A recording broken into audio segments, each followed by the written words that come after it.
Shalom, selamat malam Bapak Ibu, Saudara-saudari yang dikasihi Tuhan Yesus Kristus. Kita jumpa lagi di Renungan Malam. Firman Tuhan untuk kita pada malam hari ini diambil dari Yohanes 12 ayat 34 sampai dengan 36.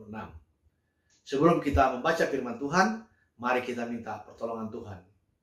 Allah Bapa yang bertahta di kerajaan surga, kami mengucapkan terima kasih Tuhan karena pada malam hari ini kami sebentar lagi akan boleh mendengarkan sebagian dari firman Tuhan. Berfirmanlah Tuhan pada kami pada malam hari ini, mampukanlah kami supaya kami bisa mengerti firman Tuhan yang akan disampaikan. Turunkan Roh Kudus kepada kami supaya kami bisa mengimani firman Tuhan dan kami jalankan dalam kehidupan kami sehari-hari. Di dalam nama anak-Mu Tuhan Yesus Kristus, kami telah berdoa dan mengucap syukur. Amin. Bapak, Ibu, Saudara-saudara yang kasih Tuhan Yesus, beginilah firman Tuhan. Yohanes 12 ayat 34 sampai dengan 36. Kalau di Alkitab kita tertulis, Yesus memberitakan kematiannya. Lalu jawab orang banyak itu, kami telah mendengar dari hukum Taurat bahwa Mesias tetap hidup selama-lamanya. Bagaimana mungkin engkau mengatakan bahwa anak manusia harus ditinggikan? Siapakah anak manusia itu? Kata Yesus kepada mereka, hanya sedikit waktu lagi terang ada di antara kamu. Selama terang itu ada padamu, percayalah kepadanya, supaya kegelapan jangan menguasai kamu. Barang siapa berjalan dalam kegelapan, ia tidak tahu kemana ia pergi. Percayalah kepada terang itu. Selama terang itu ada padamu, supaya kamu menjadi anak-anak terang. Sesudah berkata demikian, Yesus pergi bersembunyi dari antara mereka. Sedemikian jawab firman Tuhan. Bapak, Ibu, Saudara-saudara yang dikasihi Tuhan Yesus Kristus, renungan pada malam hari ini kami beri judul Yesus adalah terang dunia. Firman Tuhan yang barusan kita baca dan dengarkan bersama adalah bagian dari rangkaian perjalanan terakhir Tuhan Yesus selama dia hidup dari kota Betania ke Yerusalem sebelum ia disalibkan. Kalau kita perhatikan kalender kita di tempat kita masing-masing saat ini, tak terasa Bapak Ibu Saudara-saudara sekalian, 1 bulan lagi kita akan memasuki masa-masa Paskah. Yaitu peringatan naiknya Tuhan ke surga setelah ia disalibkan di kayu salib menebus dosa kita. Kemudian bangkit dari kematian pada hari yang ketiga. Bapak, Ibu, Saudara-saudara yang dikasihi Tuhan. Di dalam perjalanannya dari kota Betania ke Yerusalem, Tuhan selalu diikuti oleh orang banyak. Dengan berbagai latar belakang dan motivasi. Alkitab mencatat, kebanyakan dari mereka mengikuti perjalanan Tuhan ini dilatar belakangi oleh motivasi yang pertama. Hanya ikut-ikutan orang lain saja. Ini kita bisa baca di Yohanes 6 ayat 2a. Yang tertulis, orang banyak berbondong-bondong mengikuti dia. Orang banyak itu kemanapun Tuhan pergi selalu ikut. Karena mereka kenyataannya tidak punya tujuan. Hanya terbawa saja dalam kerumunan. Tanpa alasan yang jelas. Kemanapun Tuhan pergi mereka ikut. Mengalir begitu saja. Kemudian latar belakang yang kedua adalah tertarik untuk melihat dan menyaksikan mukjizat. Nah, di ayat selanjutnya di Yohanes 6 ayat 2b dituliskan firman Tuhan. Karena mereka telah melihat mukjizat-mukjizat penyembuhan yang diadakannya terhadap orang-orang sakit. Tentunya saya yakin banyak dari antara kita pernah menonton atraksi tukang obat ya. Biasanya banyak orang berkerumun tertarik menonton atraksi tukang obat ini. Bukan karena kemanjuran obatnya, tetapi karena memang tertarik menonton atraksinya yang kadang-kadang membuat kita kagum. Nah, setelah kita nonton, kemudian kita pergi, kita lupa.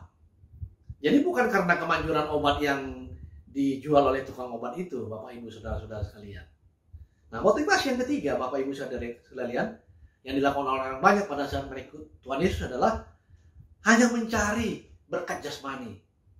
Saya yakin banyak dari antara kita dan hampir semua kita tahu mengenai firman Tuhan pada saat Yesus memberi makan 5.000 orang.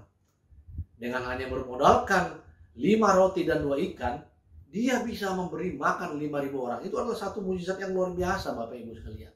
Nah, Untuk alasan ini, Tuhan dengan ucapan yang keras berfirman, "Aku berkata kepadamu, sesungguhnya kamu mencari aku, bukan karena kamu telah melihat tanda-tanda, melainkan karena kamu makan roti itu dan kamu kenyang."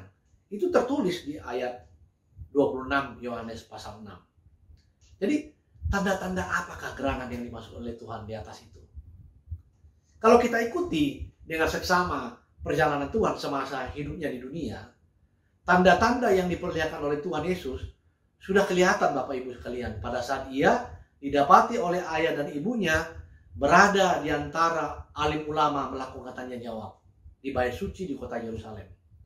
Padahal pada saat itu Tuhan Yesus baru berumur 12 tahun. Ya, 12 tahun.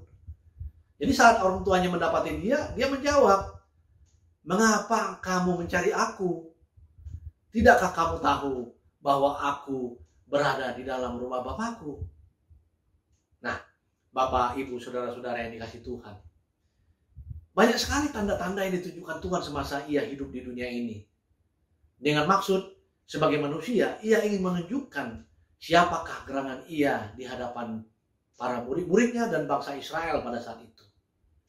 Mukjizat-mukjizat itu antara lain adalah mengubah air menjadi anggur, memberi makan 5.000 orang, mukjizat penyembuhan perempuan yang sakit pendarahan, kemudian menyembuhkan orang lumpuh yang sakit selama 38 tahun di tepi kolam Bethesda. Kemudian mengusir roh jahat dan memasukkan roh-roh jahat itu ke dalam kawanan babi. Membangkitkan Lazarus, saudara yang disayanginya. Membangkitkan anak perempuan Yairus. Kemudian membangkitkan seorang muda di kota lain. Alkitab mencatat ada sebanyak 36 kali Tuhan melakukan mukjizat. Tertulis di kitab Matius, Markus, dan Lukas. Dan mukjizat-mukjizat yang dilakukan ini adalah tanda-tanda yang mencengangkan dunia, Bapak Ibu sekalian. Nah, apakah tanda-tanda itu belum cukup bagi bangsa Israel dan kita saat ini untuk menunjukkan siapakah dia di hadapan kita dan siapakah dia di hadapan bangsa Israel pada saat itu? Bahkan saat Tuhan menyatakan bagaimana caranya ia akan mati, orang banyak itu masih belum percaya, bahkan meragukan dia. Menurut mereka, Mesias pasti tidak akan mati dan hidup selama-lamanya. Bahkan mungkin ia, Yesus, yang berkata kepada mereka sebagai manusia itu biasa, sebagai manusia biasa itu adalah Mesias yang ditunggu-tunggu itu. Tapi bagi orang banyak itu, semua mukjizat yang dilakukan oleh Tuhan dan pengajaran yang dilakukannya dianggap seperti pengajaran yang dilakukan oleh nabi-nabi lainnya. Tidak ada bedanya. Tuhan masih mau mengingatkan kita dan orang banyak pada saat itu bahwa waktu Tuhan tinggal bersama mereka tinggal sedikit lagi.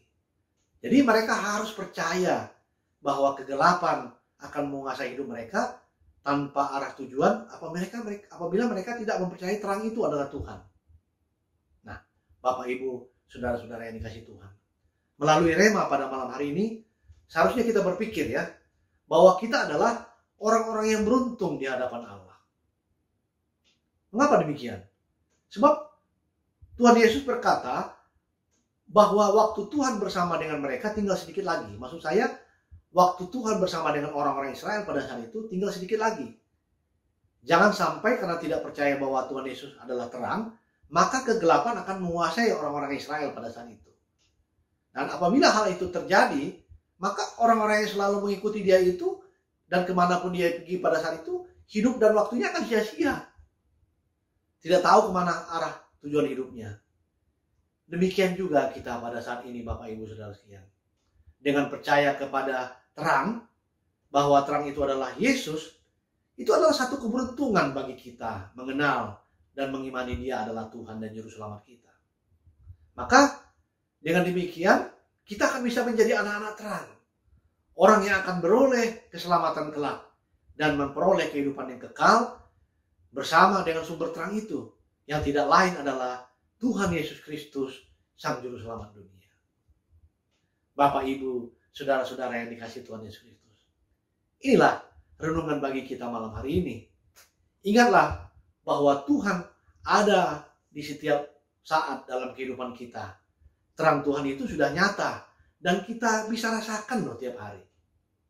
Kiranya firman Tuhan malam-malam hari ini boleh tetap hidup dan bersemayam dalam hati kita, dan iman kita boleh semakin dikuatkan. Marilah kita berdoa. Bapa yang bertahta di kerajaan surga, terima kasih Tuhan. Tuhan telah mengajari kami pada malam hari ini bahwa kami adalah orang-orang yang beruntung. Orang-orang yang telah mengenal Tuhan Yesus Kristus adalah juru selamat kami. Tuhan Yesus adalah terang kami Tuhan. Sebagaimana terang kami, maka Tuhan menyatakan kami adalah anak-anak terang dari Tuhan. Terang Tuhan yang sudah kami rasakan dalam kehidupan kami sehari-hari, janganlah membuat kami ragu lagi Tuhan menjalani kehidupan ini. Ingatkanlah kami selalu berpegang teguh kepada Tuhan, supaya kami nanti bisa memperoleh keselamatan yang telah Tuhan janjikan kepada kami, hidup kekal kelak bersama Tuhan di surga. Inilah renungan malam yang kami rasakan dan kami bacakan pada malam hari ini Tuhan.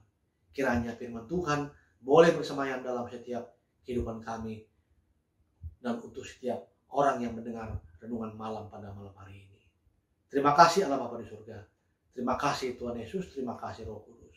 Di dalam nama anak-Mu Tuhan Yesus Kristus, kami telah berdoa dan mengucap syukur. Amin. Selamat malam untuk kita semua. Selamat beristirahat. Tuhan Yesus memberkati kita.